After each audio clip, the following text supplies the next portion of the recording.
And you know what? I will admit that like watching your stream has sort of made me look back on some of my I'm not 100% sure what we're debating here, but Doug wants me to talk about Biden, I think. Okay, well, that's a strong start.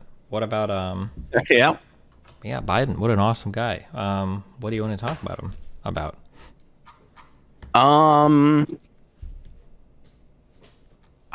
let's see. What I'll start with why did you kind of vote for him? What was your take on him? I mean, it was between him and Trump. I prefer his foreign policy. I would prefer his domestic policy. I like him more as a person. I prefer the politics of his party versus the politics of Trump's party. I see what Trump did in office for 4 years, and I absolutely didn't want any more of that. Let's get ready to bumble! I think it's a right for people to have bad health care. True international effort to pressure. God, oh my Lord, I can't believe I said that. America is a nation that can be defined in a single word. Y'all ready for this? I was going to put him, And Corn Pop was a bad dude, and he ran a bunch of bad boys. Wait. All men and women created by go. You know the thing. If it holds near and dear to you that you like to be able to, anyway.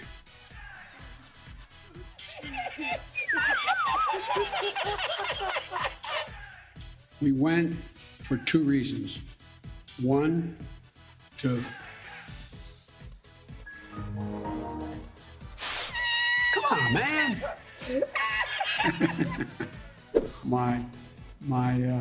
The guy who runs that outfit over there. I've had a couple questions, but the nature, not Representative Jackie. Are you here? Where's Jackie? I didn't think she was going to be here. What am I doing here? Tucker, yeah. I got hairy legs that turn that. Thank you for tolerance, for listening to me. I appreciate it very much. What?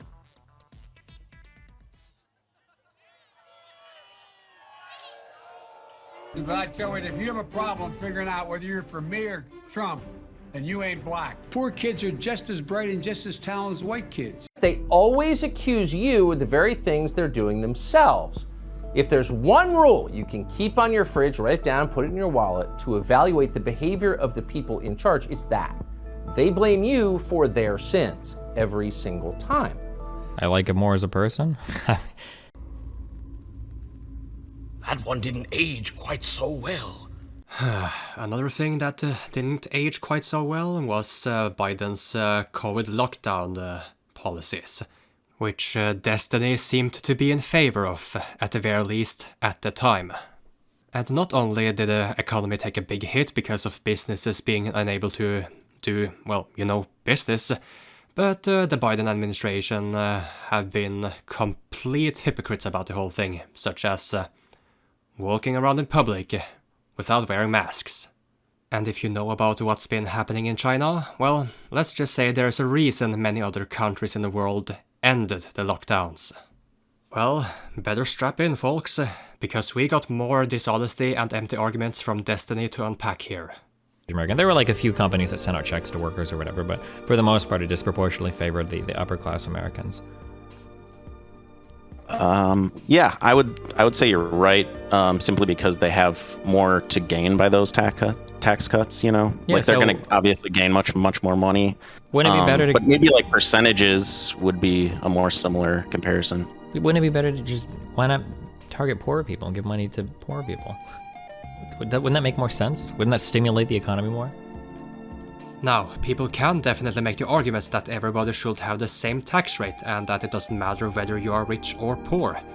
I'm not going to pretend I know anything about the matter, but if you would like to hear arguments for why tax cuts for the rich is a good thing, then check out the links in the descriptions. But the point of why I am bringing this up is that Destiny believes the rich should give to the poor in order to stimulate the economy. How will it stimulate the economy? Well, he doesn't explain that. Whereas I can make the argument that he is basically saying that the rich needs to feed the welfare system. In other words, rich people are to give money to the government so that they can transfer it to poor people. But do the rich ever get credited for it? Hell no, that is simply not how it works. In any case, if poor people can mooch off of rich people like this, then that gives them less of an incentive to work and build up their own lives on their own. Especially since poor people in the West are already incredibly well off when compared to poor people in third world countries. In other words, poor first world people are way more likely to have a comfort zone, one which they may never want to leave due to being given money for free. And one could definitely make the argument that the government takes from the rich and give to the poor, so that the poor will elect the government to continue taking from the rich and give to the poor. Because, let's face it, there are way more poor than rich. And many public schools in the West know this, which is why students are being indoctrinated to think that it is okay to take from the rich if it helps the poor, when in reality, they are simply helping the poor to stay poor. Hooray for democracy. Yeah, I guess I don't feel like Trump did anything good for like the average American. I guess I always hear like, and I'm not trying to like, I don't want to grill anybody on like what legislation, blah blah blah. But like, just even like broadly speaking, like Trump didn't really do anything legislatively for like the average American. Like, but there's like this strange perception seems to persist that Trump passed all this legislation or helped the average American. I don't know what he did. I truly don't know. Yeah, I mean, I kind of wish I knew more about which kind of policies of his sort of people would generally consider being successful without getting into like, oh, it's like a left versus right thing. Mm-hmm. Yeah, kind of on the spot, but I feel like he was pretty good internationally, despite like all the shit he got from kind of the American side. Didn't we start fights with almost every single major ally? And didn't like people all across, like Angela Merkel had bad things to say about us, the Mexican president had bad things to say about us, Trudeau had bad things to say about us, Australia's prime minister had bad things to say about us. Like, it felt like we fought with almost every single... Bolsonaro had good things to say about Trump, I guess. Like, I don't know, I'm just looking at like leaders' opinions of the US around the world seem to be like pretty overwhelmingly negative when Trump was in office, no? Did Destiny just admit he doesn't even know what he's talking about? Sounds like a case of deliberate ignorance, but sure, I'll name a few things that Trump did for the average American. He cut regulations, which made it easier for businesses to be established and to grow, which in turn made it easier to hire people, which in turn created more jobs. Gas prices were low, which made it easier to take your friends and family on road trips and such. And unemployment among African Americans and Hispanics were at a record low. Even Thomas Sowell, who originally had a negative opinion about Trump, admitted he was wrong, and that Trump did in fact contribute to the prosperity of Black Americans. This will be my first time to hear. Something I'm very proud of. African American unemployment stands at the lowest rate ever recorded.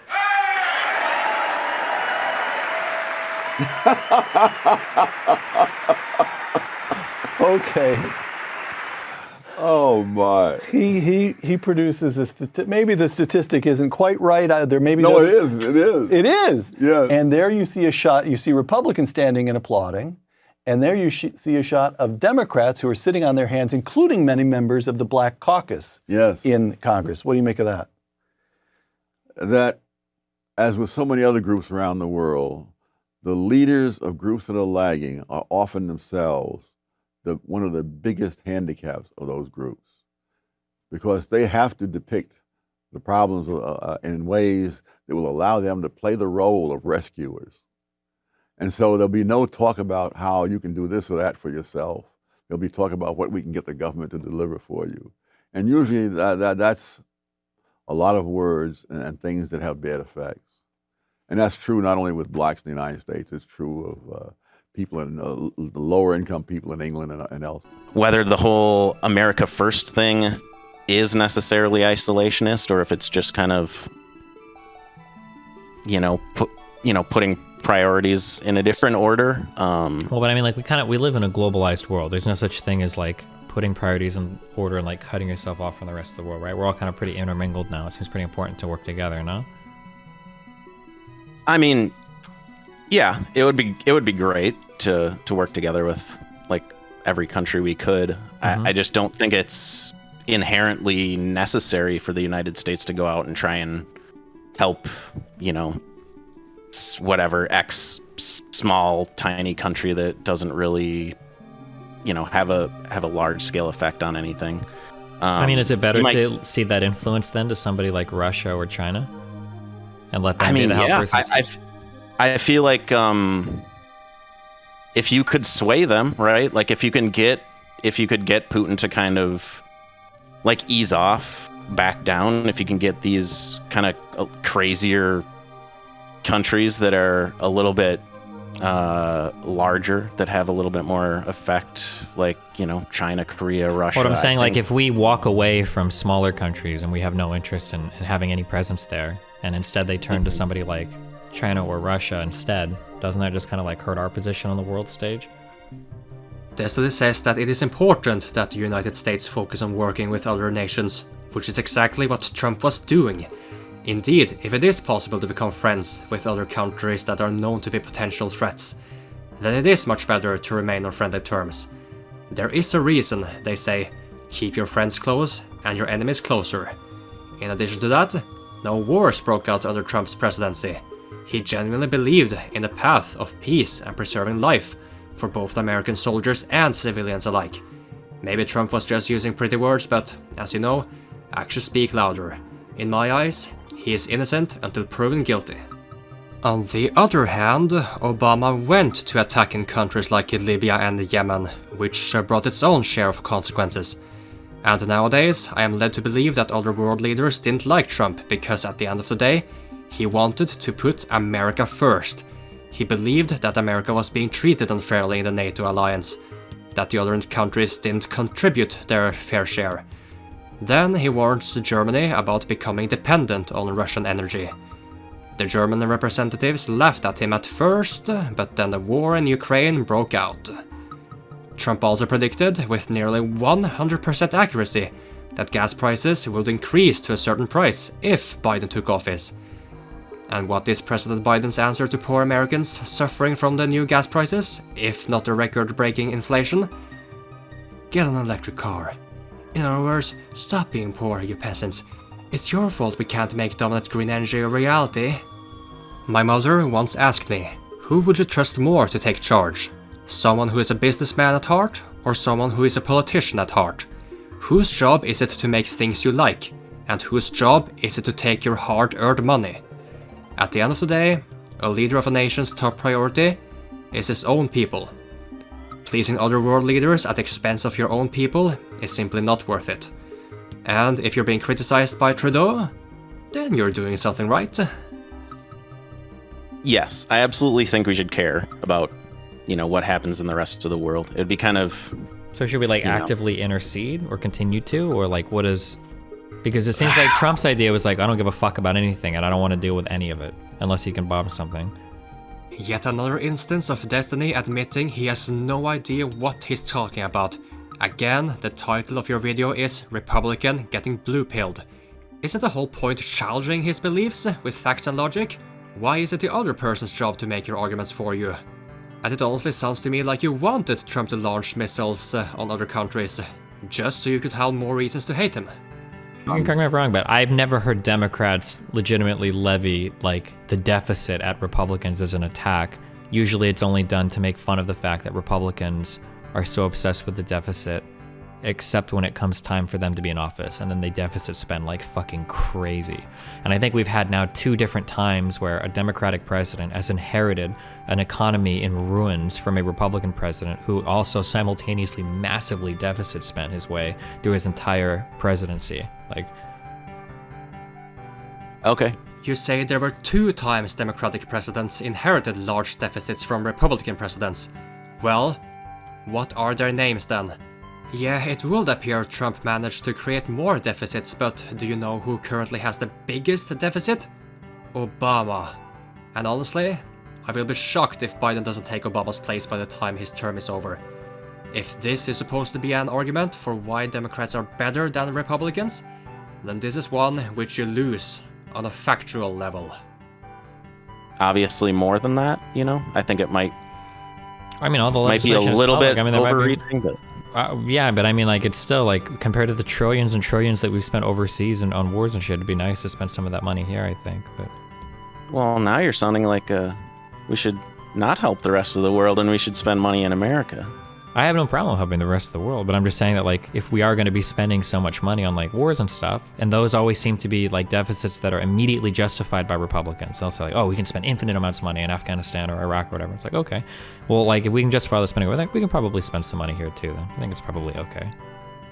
Is he seriously omitting the fact that Democrats also put a lot of money into war? Need I remind you who was president before Trump?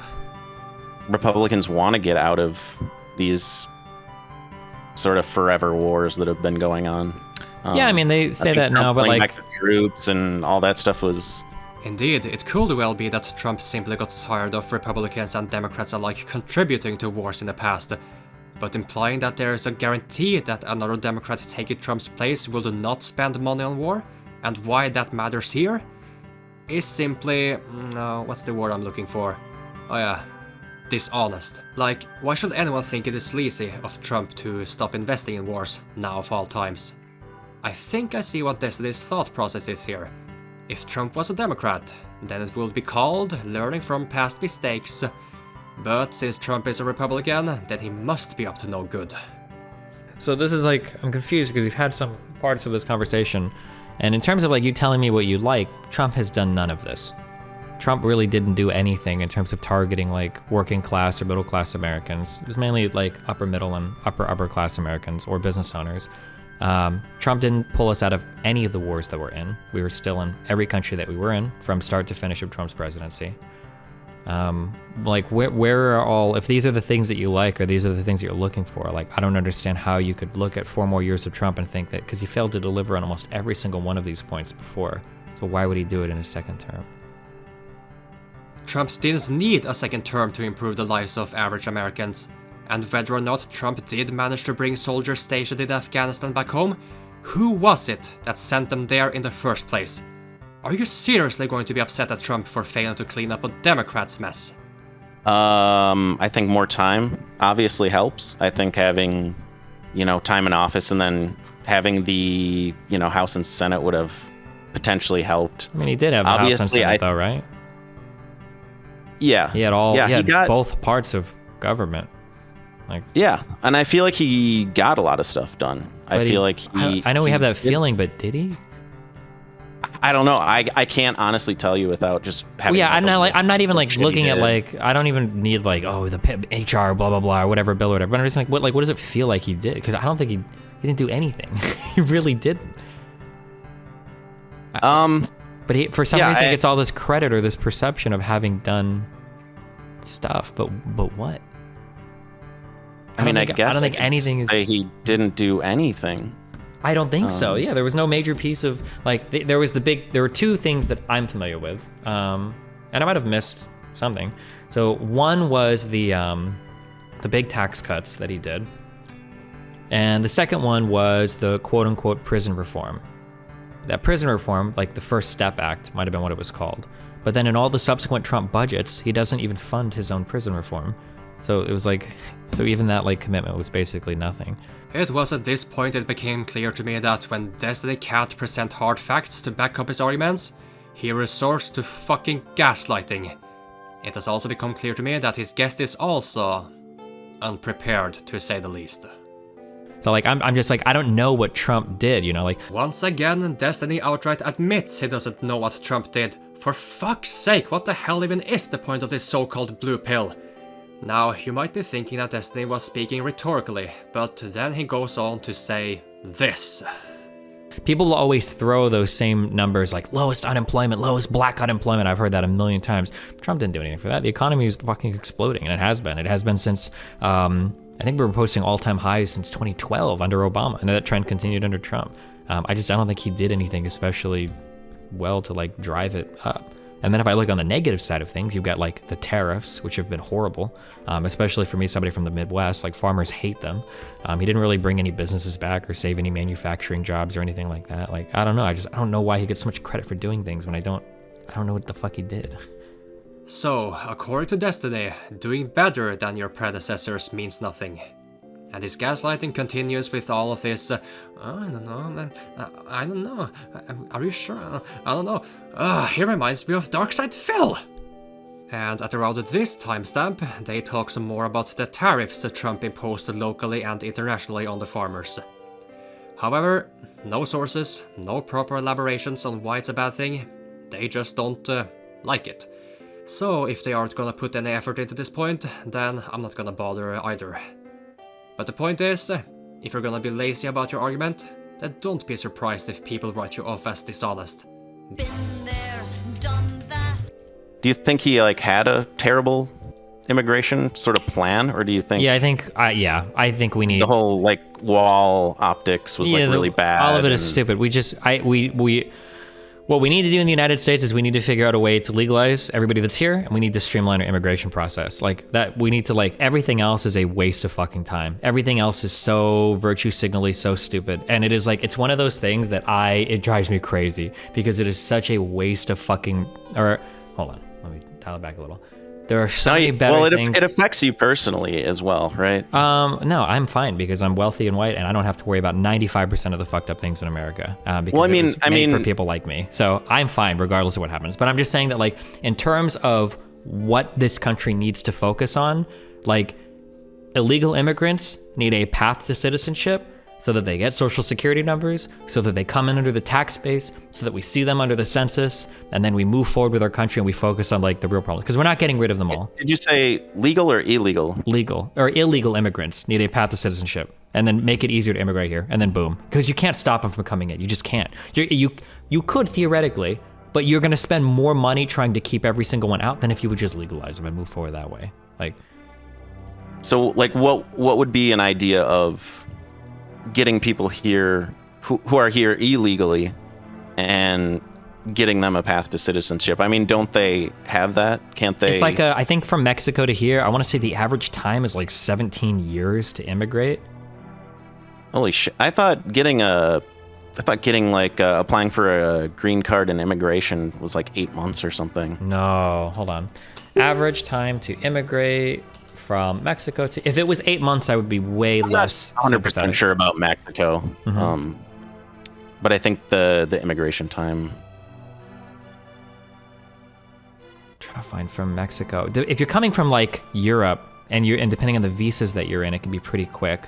But I'm pretty sure if you don't have a high paying job or anything lined up, and you're just trying to immigrate from Mexico to the U.S., I want to say the number is 17 and a half years or something. But it might not be quite that. Shit, that's depressing, honestly. Since 1991, when the current quotas went into effect, time spent waiting to apply for a green card has doubled for applicants. Immigrating through the family-sponsored and employment-quota-based categories. Oh, so this is family-sponsored and employment-based quota categories. Went from an average of 2 years and 10 months to 5 years and 8 months. And that's for family-sponsored and employment-based. I'd have to go look at that, but it's a long time. It's not just a 6 month or 8 month process. This is why so many people end up illegal immigrants. Other things that will cut that time down, right? If you are married or engaged to someone in the U.S., even if you are not a natural citizen or whatever, it's a shorter time, right? I don't know. Maybe more Americans just need to marry illegal immigrants. Well, I just wouldn't it be easier to just have a path to citizenship and stop wasting so much time on it? It would. I feel like we do, though. Don't we have a path to citizenship? Yeah, but it just takes fucking forever. Yeah, but the problem is, in the meantime, then they're here legally. Yeah, but what exactly did you think was the whole purpose of Trump's wall? They are called illegal immigrants for a reason, and them being offered special treatment like that is, quite frankly, a major insult to the immigrants who did follow the legal procedures.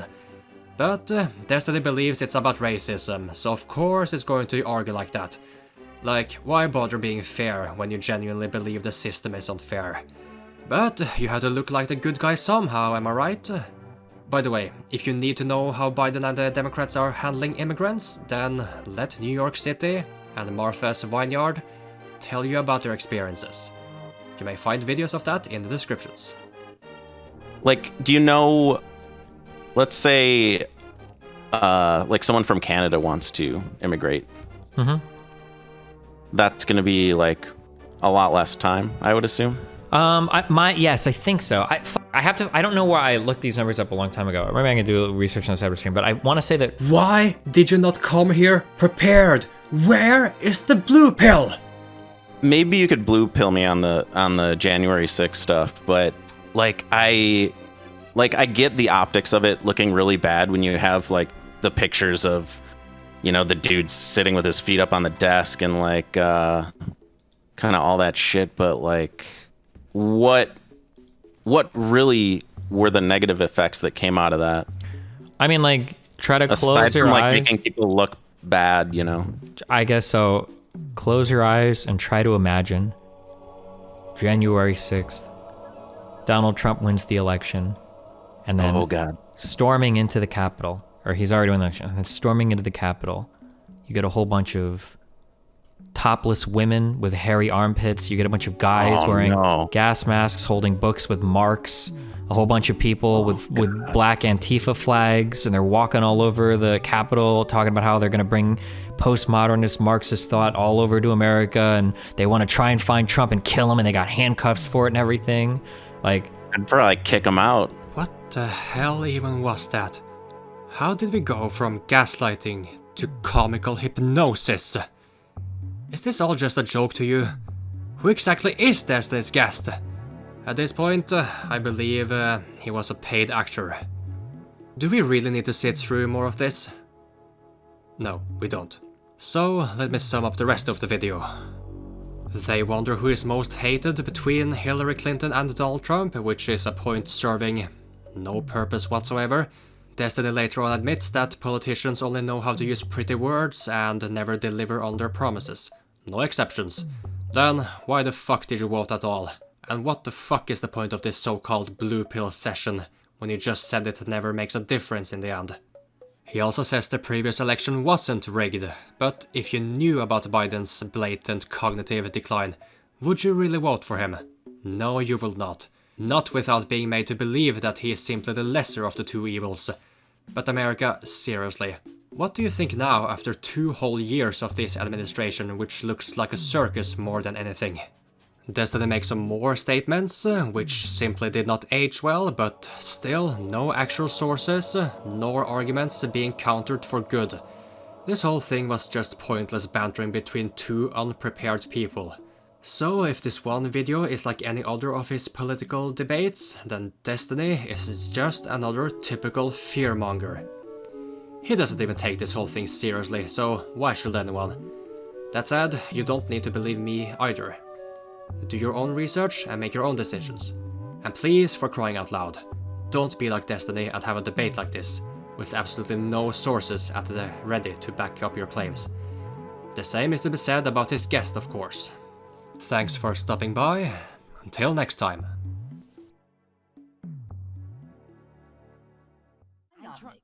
You were making the point specifically that we conceded that was a straw man. Wait, now, okay. Are you conceding up. also that you can't compare the United States to the United Kingdom and Indonesia? So we can't draw analogies to show basic economic truths. What basic economic truths do you want to talk about? The basic economic truth is that measuring GDP is not an accurate way of measuring growth in an economy. You already agreed that that was a straw man that I wasn't making, though. And now you're just going off on a tangent. So stop doing that. That's what you do. It's annoying as fuck. It just proves that you're just trying to just jack yourself off to your audience. So stop doing that. Let's go point by point and make this argument. Sure thing. Right? What's the first point you want to go over, buddy? What is your? Well, that was the first point. Now that you've said that. Now that your first point is a straw man, what's your next point? Well, what I want to know now that's a straw man, what is your economic argument for the benefit of migration? It seems to grow the economy in a variety of ways that benefits most of the people living here. Okay, name one. Growth of the supply of labor decreases the cost of labor for companies. It means companies have to pay less for labor so that they can offer a product cheaper to people, increases standards of living because more people have access to cheaper products. That's one way that it helps the product market, I guess. Another way it can help the labor market is when a lot of immigrants move into an area, other workers have other complementary jobs that open that also increase, job opportunity for them as well. I mean, that's an argument from a job point of view. Overall growth of a country, the overall growth of the GDP, and the overall growth of the economy creates benefits for other people. GDP is a part of your argument, so that wasn't a straw man. No, I'm talking about the economy. I'm talking about the job market, and I'm talking about the cost of goods. I'm not talking about GDP. Nowhere in here did I say GDP. Mentioned GDP. No, I didn't say GDP. I specifically spoke about the job market, and I specifically spoke about the cost of goods. Okay, these are two things that are not GDP. Productivity, all of these things are impacted. So what you're actually saying is you're describing in detail things that basically amount to the growth of the gross domestic product. And the problem because it's possible to grow GDP without growing either of these things. You can grow GDP without having a positive or negative impact on the job market or a positive or negative impact on the cost of goods. And how would that be? What do you mean? Like, how would you grow to GDP without either making goods cheaper? I don't know. Think of a way. GDP is just the collective cost of all the goods and services in a society, right? You don't necessarily have to make them. There's millions of different things that go into impacting GDP. I don't know, fucking real estate, there's a million different ways of raising price on something that could impact GDP that don't relate to these two specific things. So, without doing this gish gallop thing, which you do to make yourself sound intelligent, talking about these extremely detailed vaguities, can you name one actual economic number that migrants have impacted in a positive way that shows the migration is beneficial? A number that David Carr did a very specific study on the impact of supply shock of labor when a whole bunch of people came over from Cuba into Miami and analyzed the impact of wages there. And he found that over a trend of 10 to 15 years, there weren't really any massively horrible negative impact. Yeah, that's actually not true when you're being disingenuous. I know that study, and that study actually showed that the instant impact was a decrease in the price of labor and the decrease of wages across the board for low-wage workers. However, after the sudden increase from the Cuban boat lift decrease, there was a gradual amalgamation into the regular economy. So you're basically just wrong. Okay, what is your background in economics?